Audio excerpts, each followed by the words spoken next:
అధ్యాయమే మరి 4వ వచనమే మరి ఒకసారి మళ్ళీ మనము కలిసి చదువుకుందాం. కీర్తనల గ్రంథము 88వ అధ్యాయము హేమాను గారు రచించినదే. 4వ వచనాన్ని మనం అందరము కలిసి ఒకసారి బిగ్గరగా చదువుకుందాం. సమాధులలోనికి దిగువారిలో నేనొకనిగా ఎంచబడి తిని, నేను త్రాణ లేని వాని వలె అయితిని. ప్రభు సాయం కొరకై ప్రార్థన చేసుకుందాం. ప్రేమగల పరలోకపు తండ్రి, యేసు ప్రభు నామంలో మీకు వందనాలు చెల్లిస్తా ఉన్నాను. నీ ప్రేమ చేత దేవా ఇంతవరకు రక్షించి సజీవంగా ఉంచినందుకై వందనాలు చెల్లిస్తా ఉన్నాను. నిజమే, ఉదయకాలం నుండి నాతో కూడా మాట్లాడుతూ వచ్చిన లేఖన భాగాలకై వందనాలు. మరి యెహోవా నా రక్షణకర్త అయినటువంటి దేవుడుగా నువ్వు ఉన్నందుకై వందనాలు చెల్లిస్తావు. లోకరక్షకుడుగా ఉన్నందుకై వందనాలు చెల్లిస్తా ఉన్నా. ప్రభా, నేనైతే నా జీవిత యాత్రలో హేమాను వలె ఆపదలలోను పాతాళమునకు దిగిపోయేటువంటి వాడిగాను, సమాధులలో దిగిపోతూ నేనొకడిగా ఉంటుంది. దేవా, త్రాణ లేనివాడిగా నా జీవిత యాత్రలో రక్షణ లేక మరి బలహీనుడిగా జీవిస్తూ ఉంటుంది.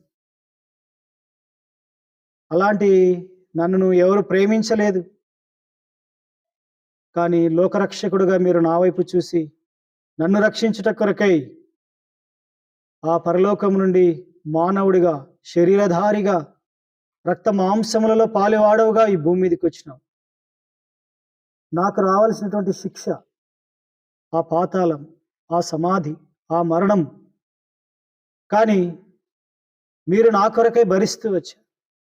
ఆ కలువరి శిలువలో మీరు చిందించిన ఆ రక్తధార ద్వారా మీరు మరణించి తిరిగి లేచి ప్రభా నాకు ఇచ్చిన గొప్ప రక్షణకై వందనాలు చెల్లిస్తాం.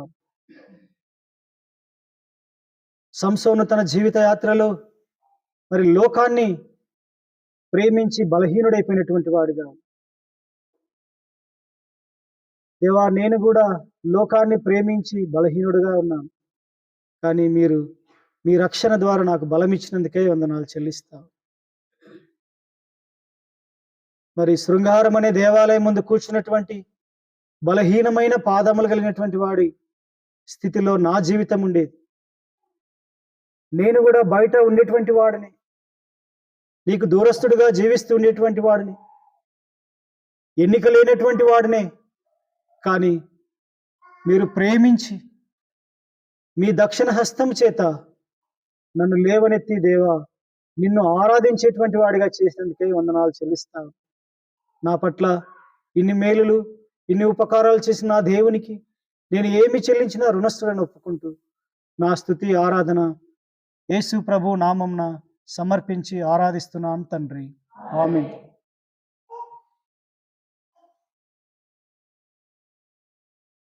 మనం చదువుకున్నటువంటి లేఖన భాగంలో మరొకటిగా మనము చూసుకుందాము.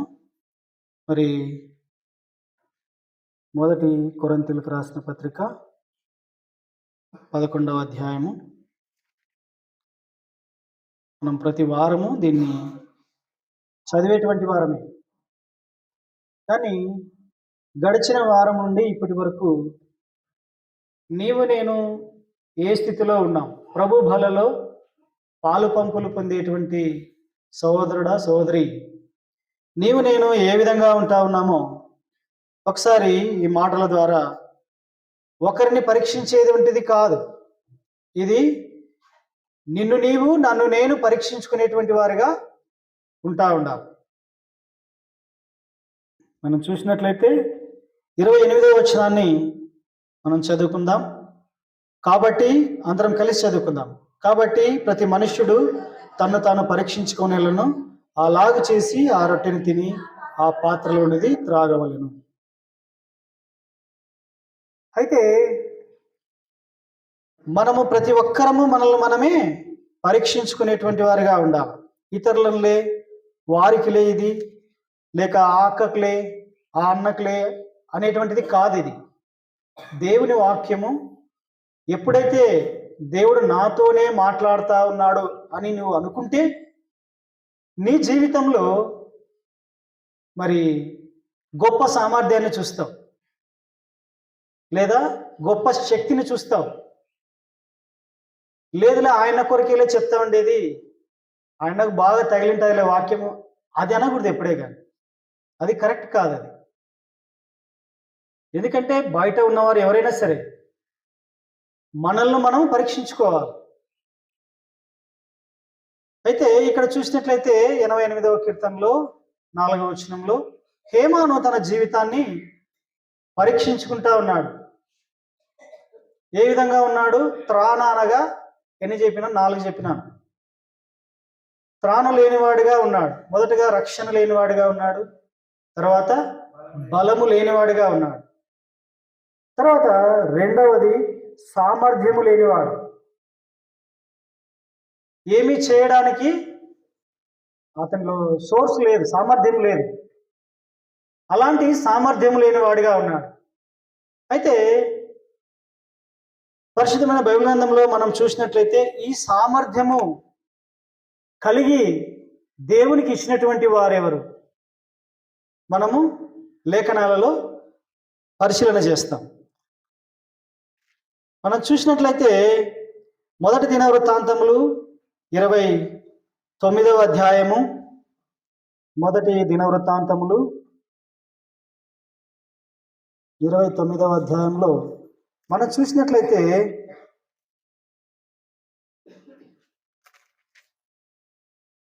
ఇక్కడ దావీదు మనకు తారసపడతాడు.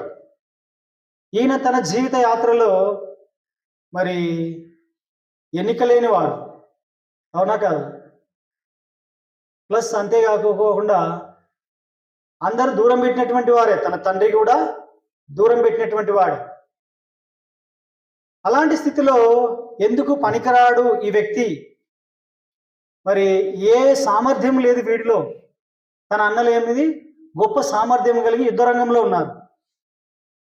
ఇతనిలో ఆ సామర్థ్యం లేదని ఇతన్ని గొర్రెలు కాసేటువంటి విధానంలో వాళ్ళ నాన్నగారు పెట్టినటువంటి వారు. అయితే వాళ్ళ అన్నల కంటే ఈయన ప్రభువులో సామర్థ్యం పొందినటువంటి వాడిగా ఉన్నాడు, అవునా కదా? దేవుల్లో గొప్ప సామర్థ్యం పొంది ఇశ్రాయేలు ప్రజలకు గొప్ప విజయాన్ని అనుగ్రహించినటువంటి వాడిగా ఉన్నాడు. అయితే అంతేకాకుండా తన జీవితంలో నేను తప్పు చేసినాను అని ఒప్పుకుంటాడు. ఎవరైనా ఒప్పుకుంటామా? నేను తప్పే చేసినలేనా అని దైవ సేవకునితో ఎప్పుడైనా అన్నారా? అను. ఆయన తప్పుగా మాట్లాడతాడు, నన్ను అంటాడు అంటాడు, అవునా కదా? అది సర్వసాధారణం, ప్రతి సంఘంలో ఉండేదే. కానీ దావీదైతే గనక దైవజనునితో అంటా ఉన్నాడు, నేను తప్పు చేసినానని.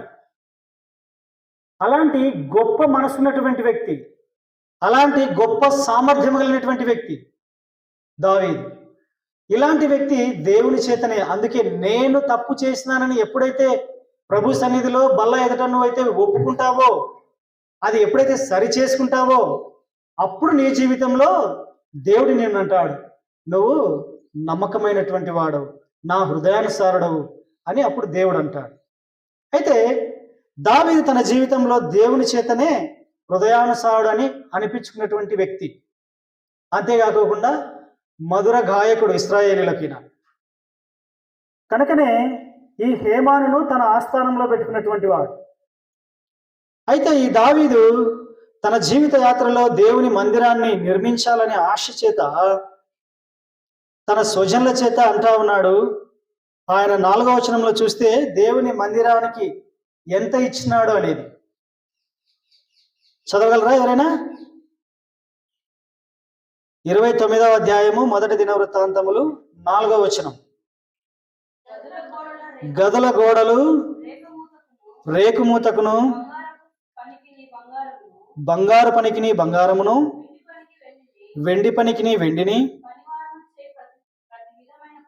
పనివారు చేయు ప్రతి విధమైనటువంటి పనికిని 6,000 మణుగుల ఓఫీరు బంగారమును, 14,000 పుటము వేయబడినటువంటి వెండిని ఇచ్చుచున్నాను. అయితే దావీదు ఎంత ఇస్తున్నాడండి ఇక్కడ దేవుని మందిరానికి? 6,000 మనుగులు.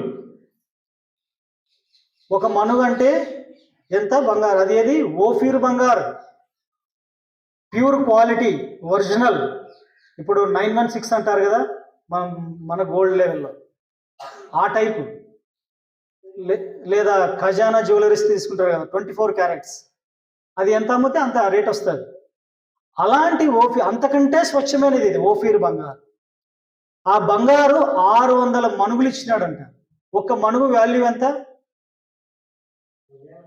గ్రంథాల లెక్కల ప్రకారము చూస్తే గనక 2,36,600 తులాలు.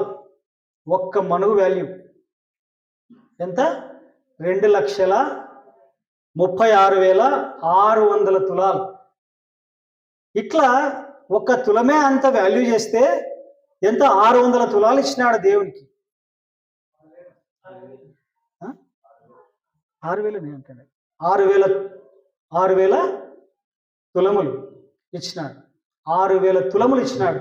ఒక్క తులం వాల్యూ ఎంత? 2,36,600 తులములు. దానికి ఒక్క తులానికి వాల్యూ చేస్తే, ఒక మనుగుకు వాల్యూ చేస్తే, అట్లాంటిది 6,000 తులములు ఇచ్చినటువంటి వాడిగా ఉంటా ఉన్నాడు. అది ఏ విధంగా ఇచ్చినాడు ఆయన? మనం చూసినట్లయితే పై భాగంలో 5వ వచనంలో చూస్తే, యెహోవా ప్రతిష్టముగా మనఃపూర్వకంగా ఇచ్చువారైనను మీలో ఉన్నారా? దావీదైతే తన జీవితంలో మనస్ఫూర్తిగా ఇచ్చినాడు 6,000 తులములు. అయితే నీవు నేను దేవుని మందిరం కొరకు ఏమైనా ఇస్తా ఉన్నామా? ఇస్తా ఉన్నారా? దేవుని ప్రతిష్ఠిత కొరకు, దేవుని మందిరం కట్టించుట కొరకై, దేవునికి మందిరం యొక్క అవసరతలు తీర్చబడట కొరకై నీవు నేను ఏమైనా ఇస్తా ఉన్నామా? ఏమి ఇయ్యకోకోకుండా ఊరికి రక్షింపబడినాము, దేవుని మందిరానికి వస్తా ఉన్నాము, కూర్చున్నాము, బలలో పాలుపంపులు పొందినాము, ఇంటికి పోతా ఉన్నామంటే కనుక ఏ ప్రయోజనం లేదు. దేవుని మందిరం పైన ఆశ ఉండాల. అప్పుడే నీ హృదయంలోని ఆశలను, నీ హృదయంలోని వాంఛలను తీర్చేటువంటి వాడు. దావీదు ఆ విధంగా చేసినాడు కనుకనే దావీదు సింహాసనాన్ని స్థిరపరిచినటువంటి వాడు. ఏ విధంగా స్థిరపరిచినాడు? తన జీవిత పర్యంతము కాకోకుండా తన వంశం ఇప్పటి వరకు, నేటి వరకు ఇశ్రాయేలుల రాజుగా ఉంటా ఉన్నారు. ఎందుకు? దావీదు చేసినటువంటి సామర్థ్యము కొలది దేవుని మందిరానికి ఇచ్చినాడు కనుక. నేను ఎన్నో దినాల నుండి చూస్తా ఉన్నా, ఈ మందిరం ఇట్లే ఉంది, మాడిఫికేషన్ ఏం జరగలే. అంటే దేవుని పైన, దేవుని మందిరం పైన ఆశ లేదు. అవునా కదా? దేవుని మందిరం పైన ఆశ ఉంటే ఏదైనా కానీ మాడిఫై అవుతుంది.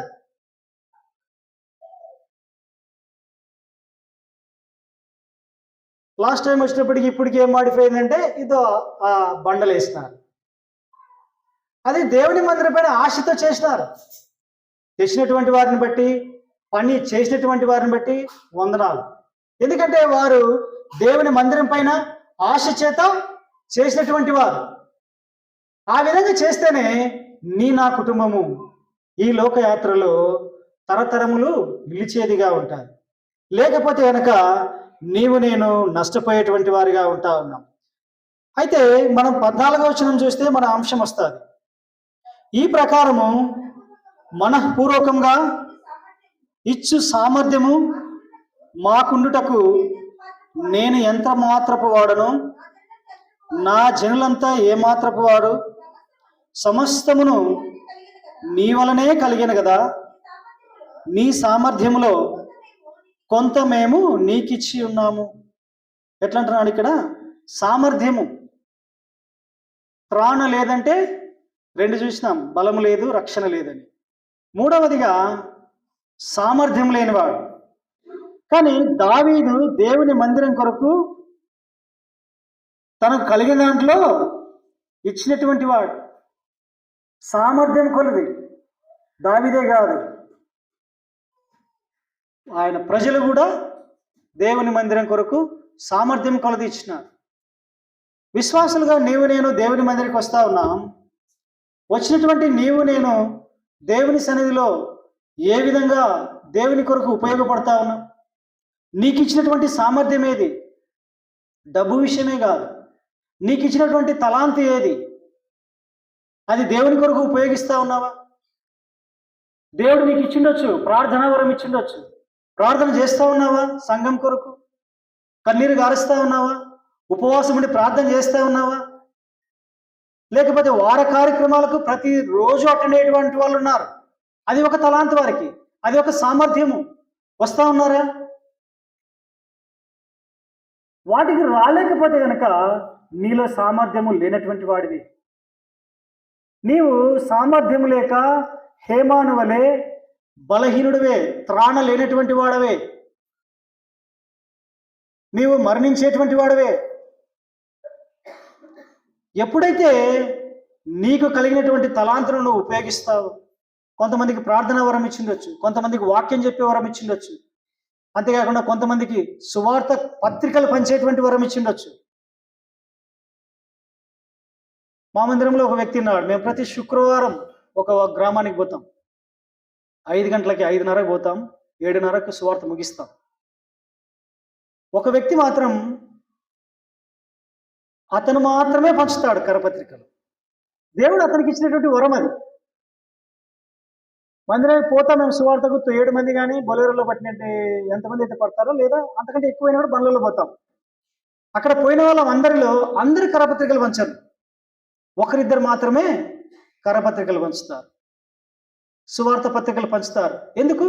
అది దేవుడు అతనికి ఇచ్చినటువంటి తలాంతు. కొందరికి పాటలు పాడే వరం ఇచ్చింటాడు, అది ఆయన సామర్థ్యం కొలది దేవుడు అతనికి ఇచ్చింటాడు. కానీ వాటినన్నిటినీ నీ సామర్థ్యం కొలది, నీ సమయం కొలది దేవునికి నీవు ఉపయోగిస్తే అప్పుడు నీ కుటుంబంలో తరతరములు ఆశీర్వదింపబడతావు. లేకపోతే కనుక నష్టపోయేటువంటి వాడవే.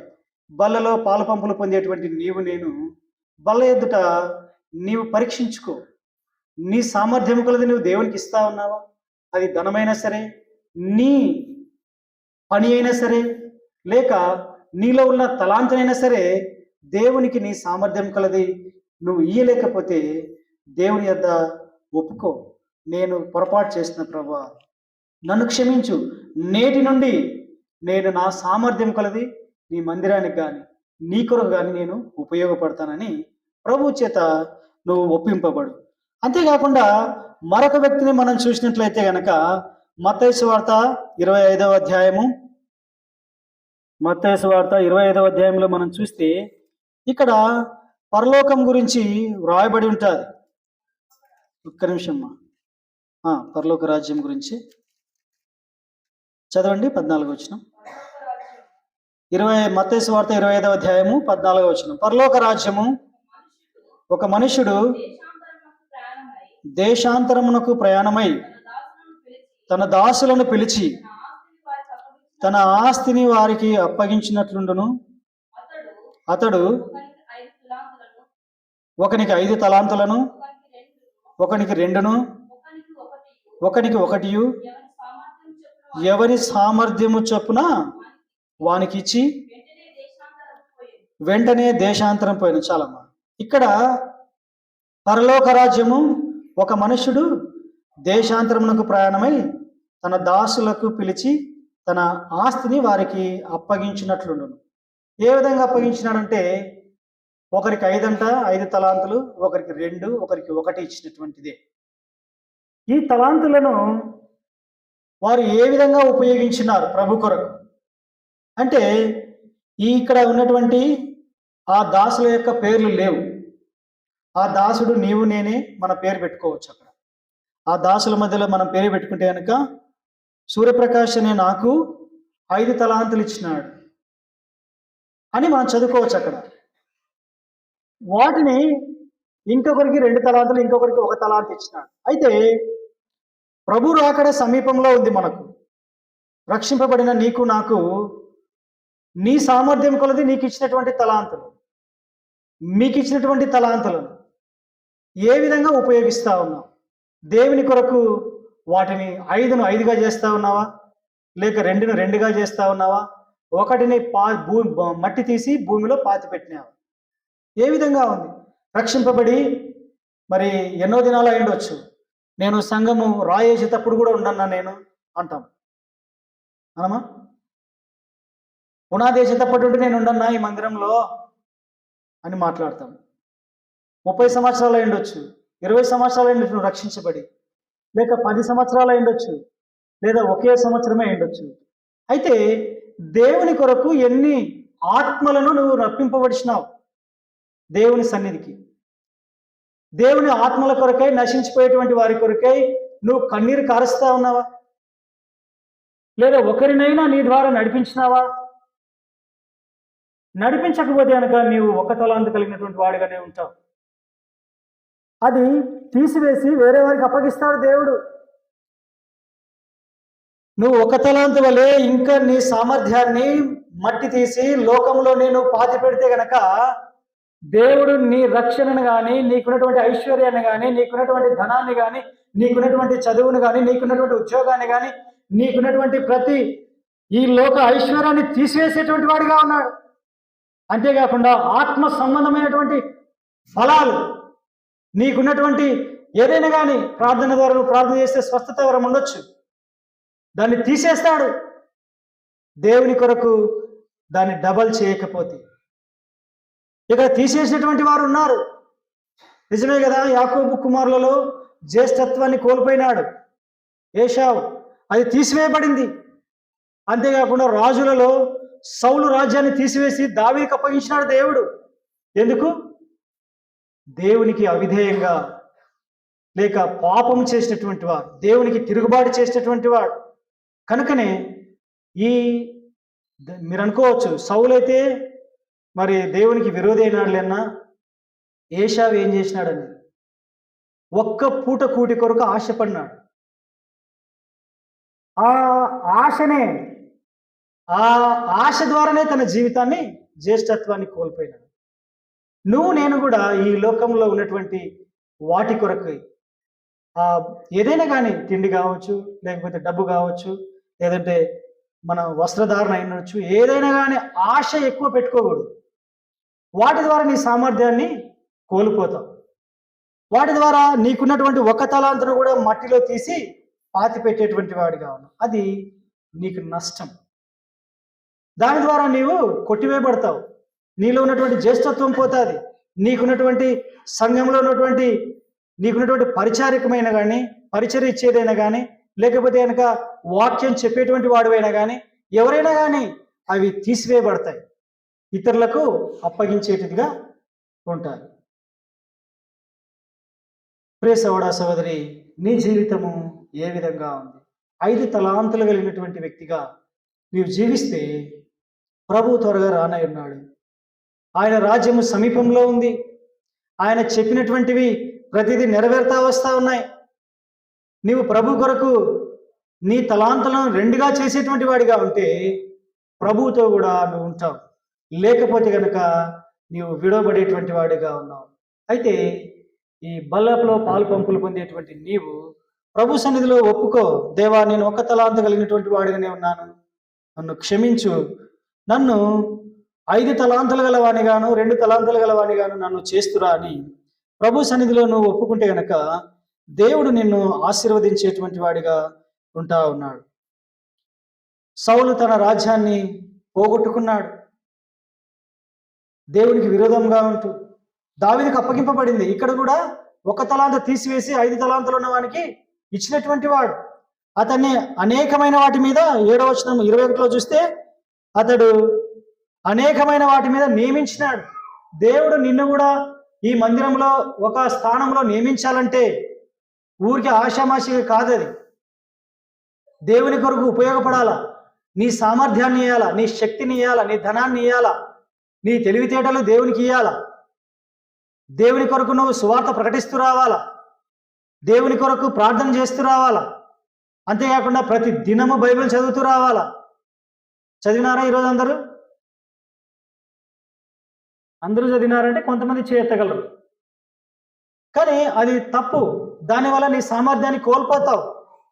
అయితే నీవు 5 తలాంతులు కలిగిన వాడిగా ఉంటే ప్రభు రాజ్యంలో, అంతేకాకుండా ప్రభుతో కూడా నువ్వు భోంచేసేవాడిగా ఉంటావు.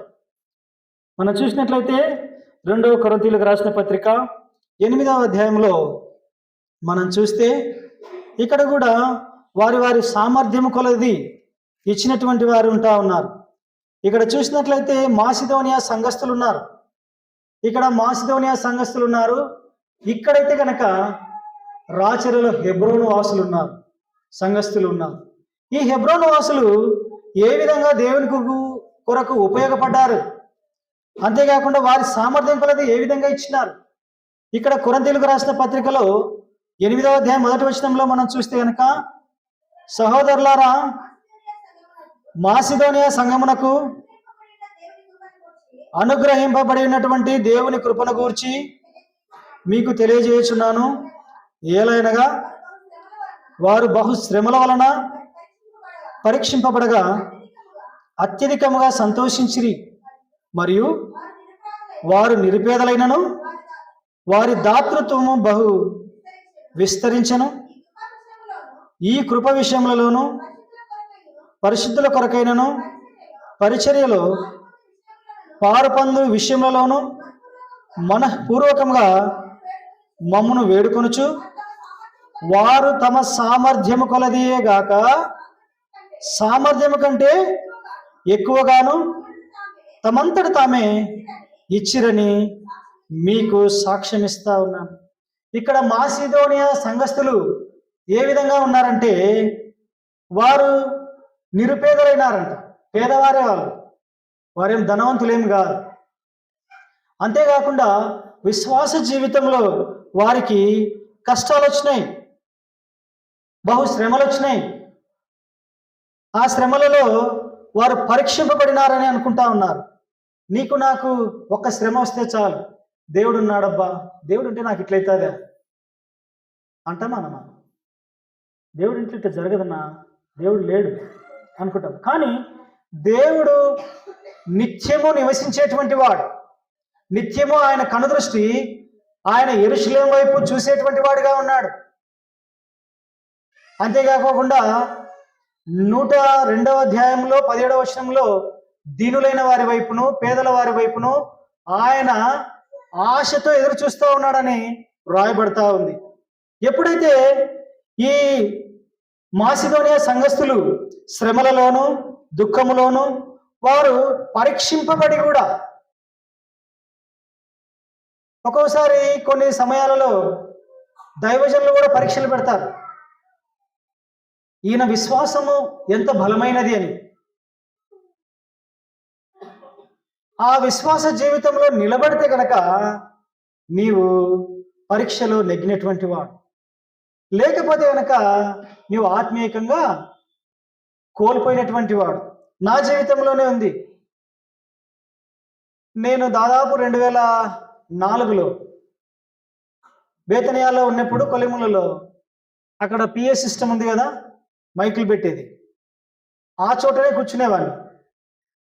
అప్పుడు మైకులు పెట్టేవాడిని. నేను మైకులు పెడతామంటే దైవజనుడు మధుబాబు గారు ఏమన్నారంటే, రే నువ్వు అక్కడ కూర్చో, నువ్వు అక్కడ కూర్చో, వేరే వాళ్ళు కూర్చుంటారులే అన్నాడు. రోజు నేనే కదా కూర్చునేది, ఎందుకు ఆయన ఆ మాట మాట్లాడుతున్నాడు అనుకో నేను మనసులో అయితే బాధపడి పక్కనే కూర్చున్నాను. ఆయన నన్ను పరీక్షించినాడేమో తెలియదు నాకైతే. ఆ పరీక్షలో నేను నెగ్గినాను. నేనేం సనుగుకోలే ఆయన పైన. దేవుని మందిరానికి వస్తా ఉన్నాను, పోతా ఉన్నాను, ప్రభువును ఆరాధిస్తా ఉన్నాను, వెళ్ళిపోతా ఉన్నాను. కానీ దేవుడు ఆ విధంగా ఎప్పుడైతే దైవజనుడి మాటకు, దైవజనుడు పరీక్షించినప్పుడు నువ్వు లోబడతావో అప్పుడే నీవు ఆశీర్వదింపబడతావు. అప్పుడే నిన్ను అనేకమైన వాటిపైన నిన్ను నియమిస్తాడు ప్రభువైన యేసుక్రీస్తు వారు. ఆ రోజు నేను లోబడడం వల్లనే దేవుడు నన్ను ఈ స్థానంలో నిలబెట్టినాడు. నాకు అది ఆశీర్వాదమే. దైవజనుడు తిట్లు కానీ, దైవజనుడు దెబ్బలు కానీ మన కుటుంబానికి ఆశీర్వాదమే. ఈ విధంగా నీవు నేను కూడా ఎప్పుడైతే పరీక్షింపబడతామో మాసిదోనియా సంఘం వలె, నీవు ఎప్పుడైతే శ్రమలలో పరీక్షింపబడితే అప్పుడు నీ కుటుంబము ఆశీర్వాదకరంగా ఉంటుంది. ఇలాంటి వారు ఎలాంటి వారు అంటే వీరు మాసిదోనియ సంఘస్థులు నిరుపేదలంట. నిరుపేదలై ఉండి కూడా మనస్ఫూర్తిగా వారి సామర్థ్యం కొలది కాక అంతకంటే ఎక్కువ దేవుని మందిరానికి ఇచ్చినాడని పౌలు సాక్ష్యం ఇస్తా ఉన్నాడు. నీ గురించి సాక్ష్యం ఇచ్చే వాళ్ళు ఒకరైనా ఉండారా? దేవుని మందిరంలో దేవుని కొరకు నువ్వు ఉపయోగపడతావు. దేవుని మందిరం కొరకు ఈయన తన ధనాన్ని కానీ, తన దశం భాగాన్ని కానీ, లేకపోతే తన అర్పణలు కానీ, తన స్వేచ్ఛార్పణలు కానీ ఇస్తాడు ఈయన ఖచ్చితంగా అని సాక్ష్యం పొందేటువంటి వాడిగా ఉన్నావా? లేక సాక్ష్యం పొందక నువ్వు అలానే ఉంటే కనుక నీ ఆత్మీయ జీవితం అదే స్థితిలో ఉంటుంది. నీ కుటుంబము అభివృద్ధిలోకి రాదు.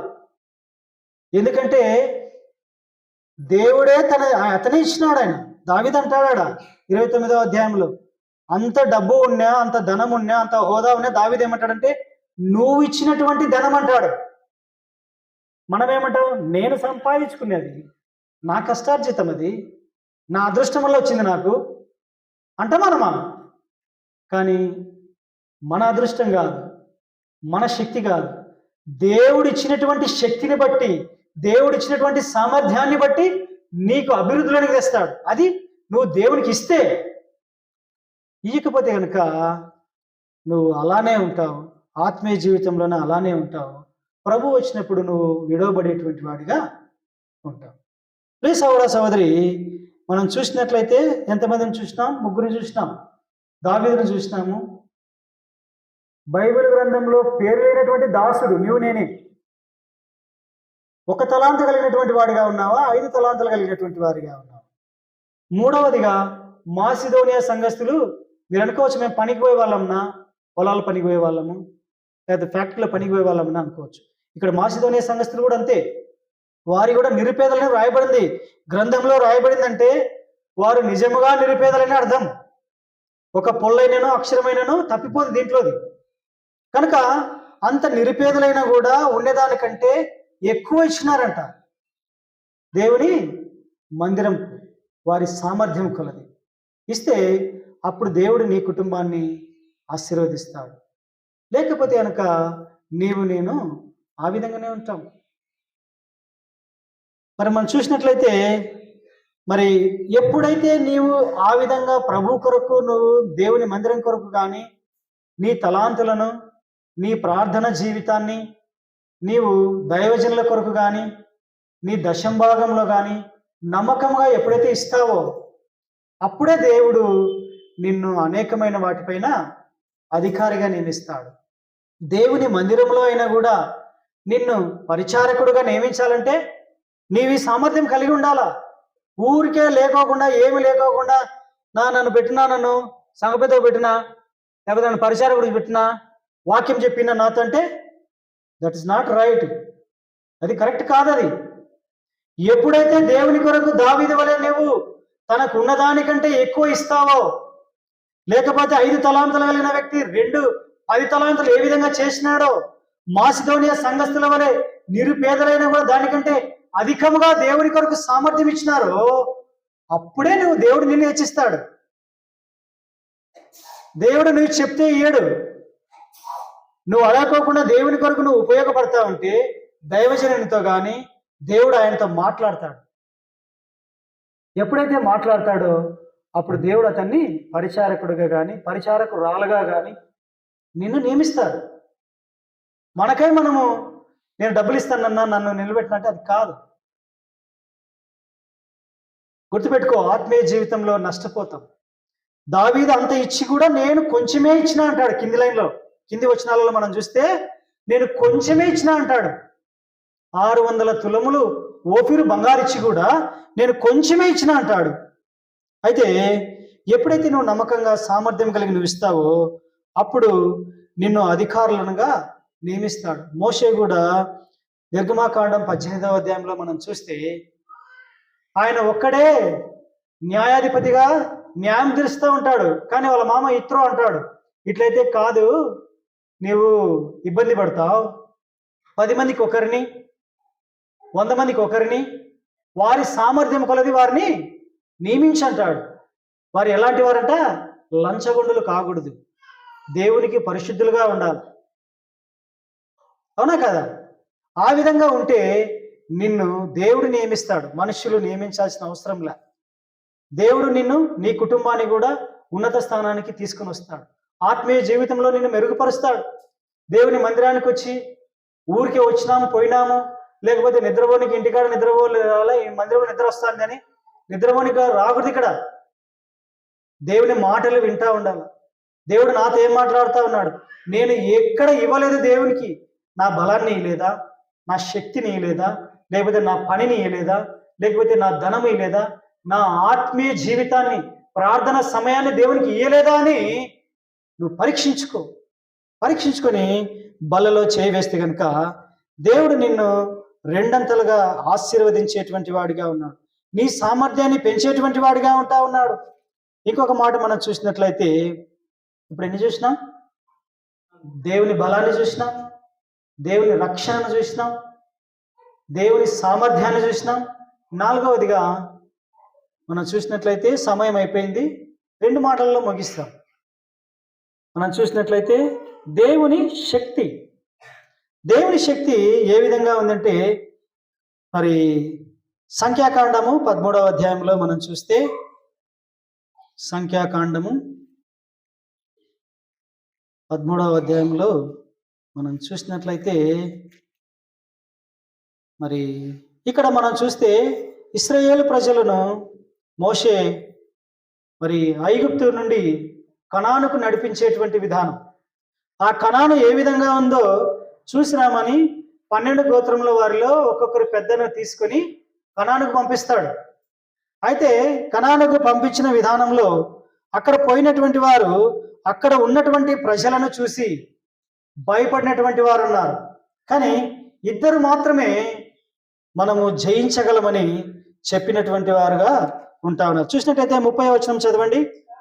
కాలేబు మోషే ఎదుట జనులను నిమ్మలపరిచి, మనము నిశ్చయముగా వెళ్ళదము, దాని స్వాధీనపరుచుకుందుము, దాన్ని జయించుటకు మనకు శక్తి చాలును.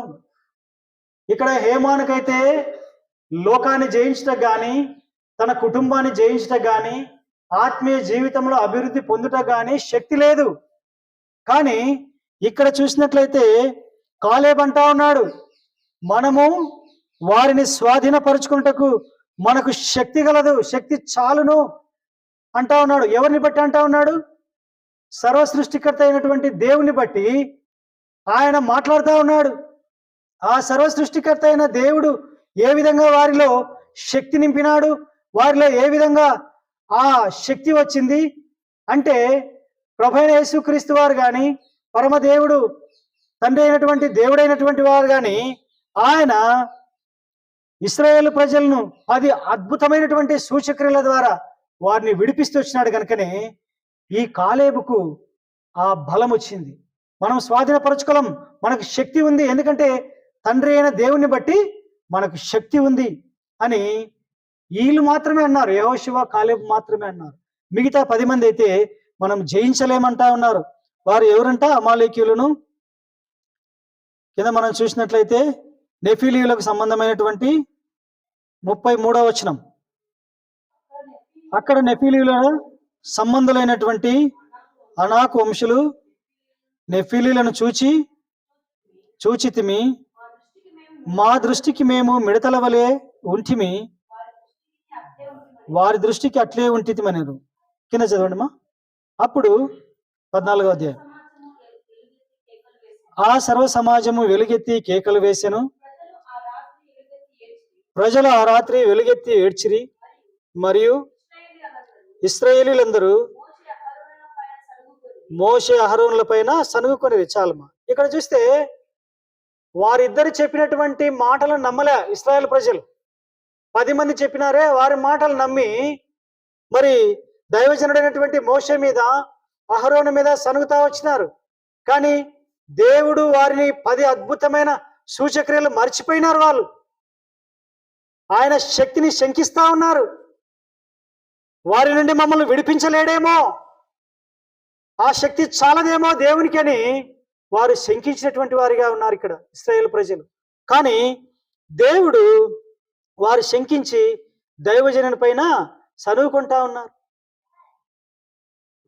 నీవు నేను కూడా ఆత్మీయ జీవితంలో దైవజనుల పైన సనుగుతా ఉన్నామేమో, గొనుక్కుంటా ఉన్నామేమో, లేకపోతే దేవుని పైననే సనుగుతా ఉన్నామేమో. ఇందాకనే చెప్పిన కదా, దేవుడు ఉంటే ఇలా ఎందుకైతే నాకు ఉద్యోగం వచ్చేదే, నేను డిఎస్సిలో రాలే, ఎందుకు? దేవుడు లేడని సనుగుతా ఉన్నావేమో. ఆ విధంగా నువ్వు సనుగుతా ఉన్నావంటే దేవుని శక్తిని నువ్వు చూడలేదు కనుకనే దేవుని పైన సనిగేటువంటి వాడిగా ఉంటా ఉన్నావు. ఇక్కడ ఇశ్రాయేలు ప్రజలు దేవుని పైన సనుగుతా ఉన్నారు, కానీ కాలేబు మాత్రము దేవుని శక్తిని చూసినటువంటి వాడిగా ఉన్నాడు. కనుకనే యెహోషువ కాలేబులు కలిసి పరమ కనానులు వారికి నడిపించినటువంటి వారుగా ఉంటా ఉన్నారు. ఎప్పుడైతే నువ్వు దేవుని శక్తిని, దేవుని పైన నువ్వు ఆధారపడతావో, మనుషుల పైన ఆధారపడద్దు, దేవుని పైన ఆధారపడు. నువ్వు ఎవరివైనా సరే, సంఘ పెద్దవైనా సరే, పరిచారకుడువైనా సరే, పరిచారకులవైనా సరే, ఇంకా వాటెవర్ నువ్వు ఎవరైనా సరే, మనుషుల మీద ఆధారపడద్దు. దేవుని పైన, దేవుని సామర్థ్యం పైన, దేవుని శక్తి పైన నువ్వు ఆధారపడితే అప్పుడే నీవు పరమ కనానులు, ఆ పరలోక రాజ్యంలో నీవు ఉండగలవు. లేకపోతే గనక నీవు నశించిపోయేటువంటి వాడుగా ఉంటావు. పరీక్షించుకో. బలలో చేయి వేసే సమయంలో మరొకటి చూసి ముగించుకుందాం, సమయం అయిపోయింది. మనం చూసినట్లయితే మొదటి సమూయేలు గ్రంథం 30వ అధ్యాయము, ఇక్కడ చూసినట్లయితే మనం దావీదు గారిని చూస్తాం. 30వ అధ్యాయము మొదటి సమూయేలు గ్రంథం 30వ అధ్యాయంలో మనం చూసినట్లయితే 4వ వచనంలో మనం చూసినట్లయితే ఆ సామర్థ్యము అనేది మనకు కనబడుతుంది. ఇకను ఏడ్చుటకు శక్తి లేక పోవునంతగా బిగ్గరగా ఏడ్చిరి. ఇక్కడ శక్తి అనే మాట మాట్లాడుతున్నాం కదా, సామర్థ్యం అయిపోయింది. దావీదు తన శక్తి కొలది, సామర్థ్యం కొలది దేవునికి ఇచ్చినాడు.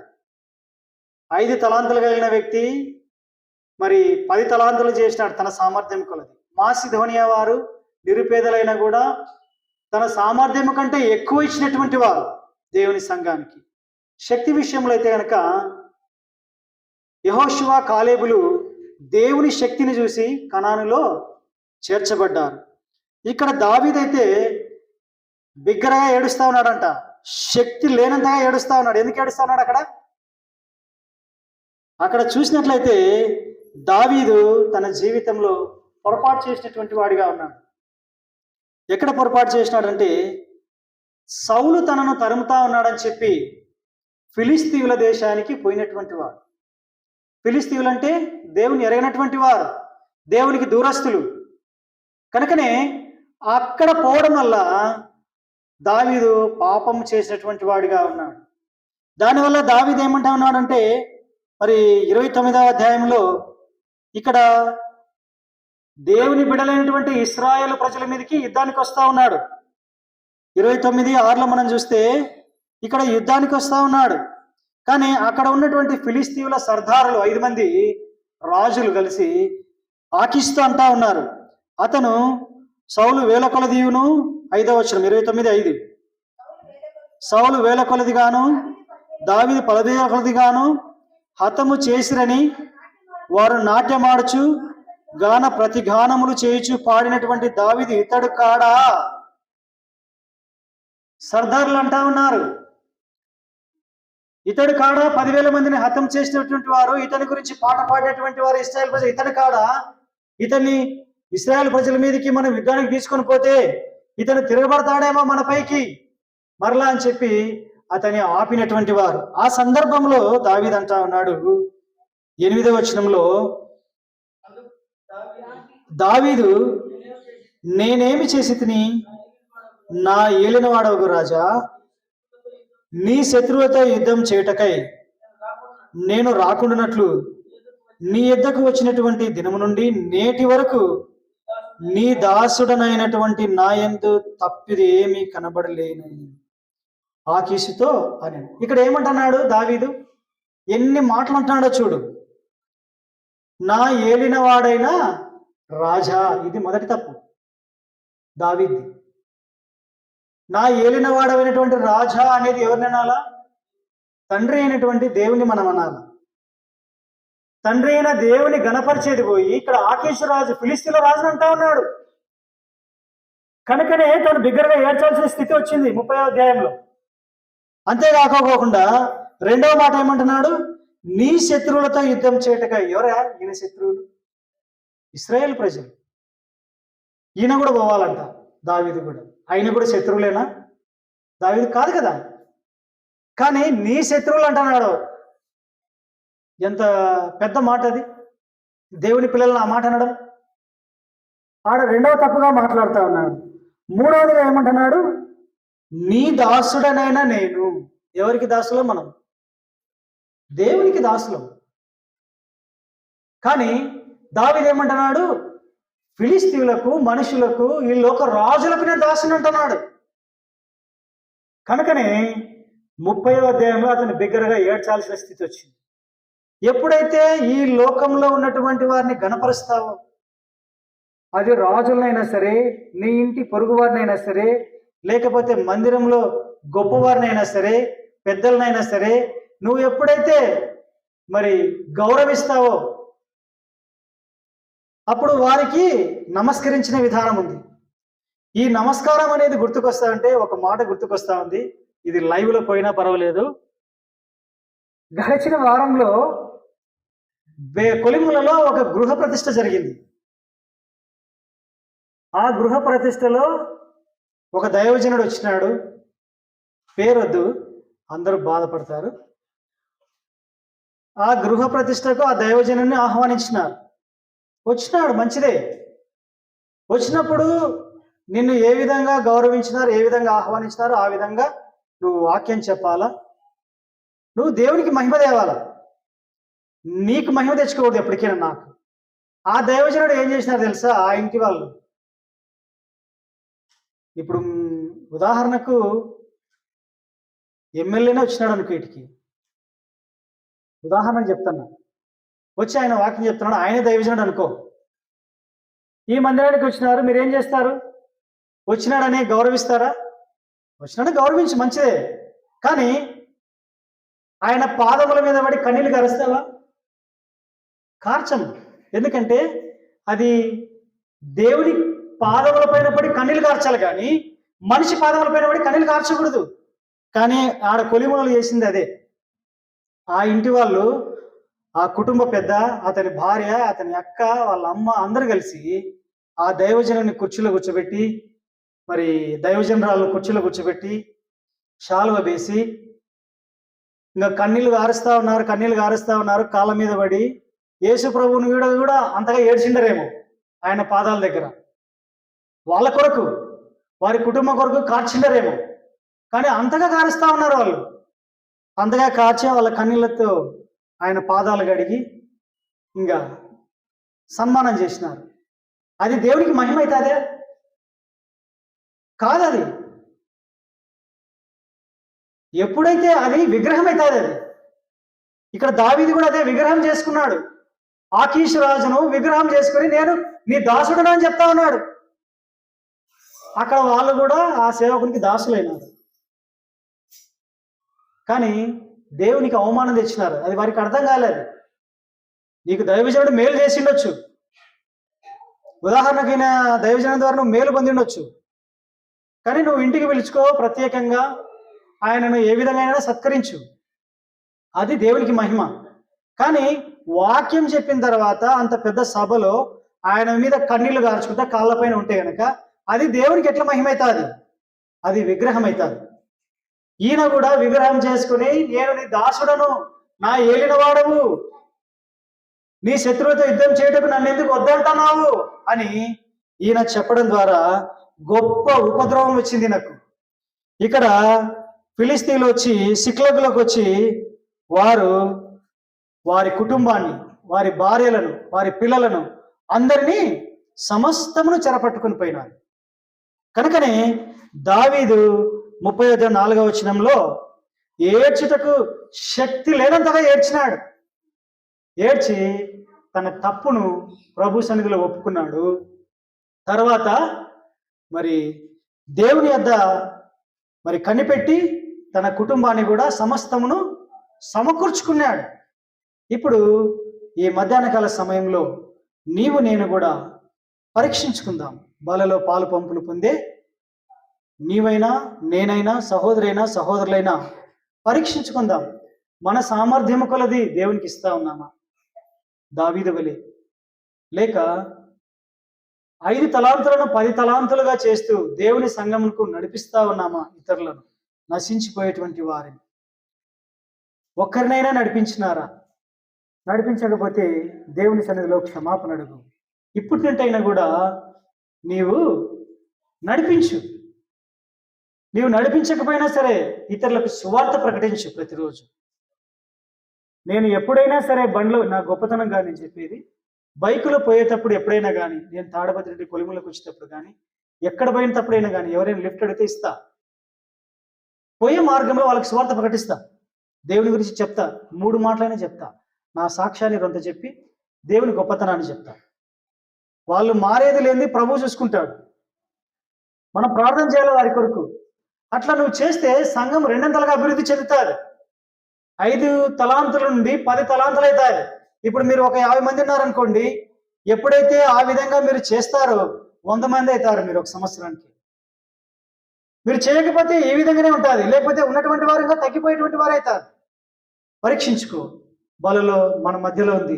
బల్ల అనేది దేవుడు, ఆయన శరీరము, ఆయన రక్తంలో పాలు పంపులు పొందేవారు ఏ విధంగా ఉండాలా? ఆయన మరణాన్ని ప్రచురించాలి, ఆయన సువార్తను ప్రకటించాలి. అంతేగాని మన కోరికలు కోరుకోకూడదు. ఆయన కొరకు ఉపయోగపడే సాధనం మనం ఆ సామర్థ్యాన్ని మనం ఉపయోగించాలి. శక్తి వంచన లేకుండా ప్రభు కొరకు పనిచేయాలి. శక్తి వంచన లేకోకుండా మరి ప్రార్థన చేయాలి. వీటి ద్వారా నీవు నేను, నీ కుటుంబము నా కుటుంబమే కాదు, దేవుని సంఘం కూడా 200లుగా అభివృద్ధి చెందుతుంది. దేవుడు కూడా సంతోషించేటువంటి వాడిగా ఉంటా ఉన్నాడు. దేవుడు ఈ కొద్ది వాక్యాన్ని దీవించునుగాక.